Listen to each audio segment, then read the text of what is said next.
Alright, we got Jenna's fly. Jenna does a good job of getting the hips up and using the hips to her advantage in her kick, and you can kind of see that she's not using a knee kick. But the one thing she needs to work on is head position, keeping the head in line with the body, leaning forward more with the stroke, and not using more of a, as you can see, a shoulder, elbow stroke. It needs to be more of a skim the top of the surface stroke. And because of that, when she comes up to breathe, she's looking straight towards the deck. So she's now everything is underwater. The hips and the feet and the legs are underwater. So now it's putting a lot of stress on her shoulders. And then when you get into more of a 200 fly, that's going to be a little bit more challenging, because as you get into that race, you're going to get more tired, and you want a more easier stroke.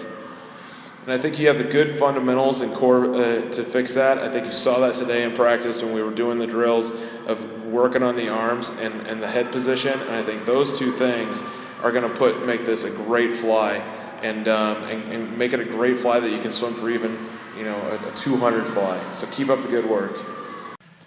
Okay, here we have Jenna on fly.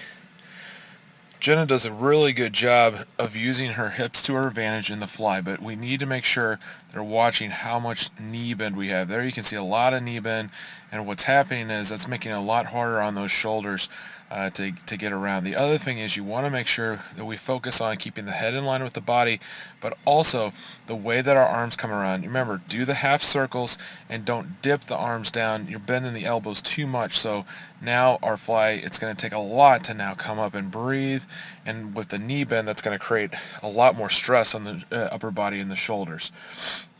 So keep focusing on the kick. The head position is big, and I think that working more on that recovery, like we talked about during the week, will help you greatly. Because right now, as I said, you're entering and then you're pushing down with those arms, and the problem is now to come up, I really have to do a lot of strength with my shoulders and the back of my neck, which is going to put more pressure on that and make it harder as I go on in a longer fly event. I think making those changes will make a huge improvement, and you've shown great improvement on that as we worked on the technique during the week. Keep up the good work.